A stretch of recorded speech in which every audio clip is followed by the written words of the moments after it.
Hello tout le monde, on se retrouve aujourd'hui pour une nouvelle vidéo qui va parler de l'indice de masse corporelle ou IMC. Très utilisé mais aussi critiqué, on verra si l'IMC est un vrai indicateur santé. Au 19e siècle, un mathématicien belge du nom d'Adolphe Quetelet a jeté les bases d'une mesure qui allait révolutionner la manière dont nous comprenons la relation entre le poids et la taille d'un individu. Son travail a jeté les fondations de ce que nous appelons aujourd'hui l'indice de masse corporelle. En 1832, Quetelet publia son ouvrage intitulé Recherches sur le poids de l'homme aux différents âges. Dans cet ouvrage, il abordait la question de la corrélation entre le poids et la taille de l'homme moyen, et il énonça pour la première fois la formule mathématique qui allait devenir l'IMC. Quetelet avait un objectif particulier en tête. Il désirait créer un outil permettant de quantifier la relation entre le poids et la taille d'un individu, mais aussi de comprendre comment ces mesures se rapportaient à la norme sociale et à la société dans son ensemble. Sa formule était relativement simple, il suffisait de diviser le poids d'un individu par le carré de sa taille.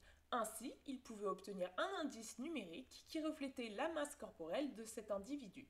Cette mesure n'était pas seulement une manière de caractériser le poids corporel, mais aussi une nouvelle façon de penser la santé et la morphologie humaine. L'IMC a gagné en popularité et a trouvé des applications variées. Les professionnels de la santé l'utilisent pour évaluer la santé générale, les compagnies d'assurance s'en servent pour estimer les risques, tandis que les décideurs politiques se basent dessus pour façonner les politiques de santé publique. En effet, un tableau de correspondance de l'IMC classe les valeurs en catégories insuffisance pondérale, poids normal, surpoids ou obésité. Cependant, l'IMC n'est pas exempt de critiques car on lui reproche de ne pas prendre en compte la composition corporelle.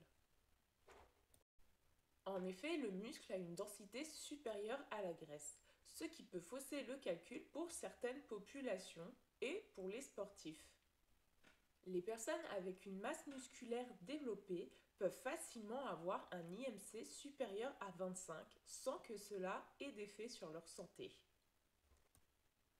Pour les seniors, l'IMC peut également être controversé. Avec l'âge, la masse musculaire peut diminuer tandis que la graisse augmente. Cela peut donner un IMC élevé mais ne pas refléter leur véritable santé.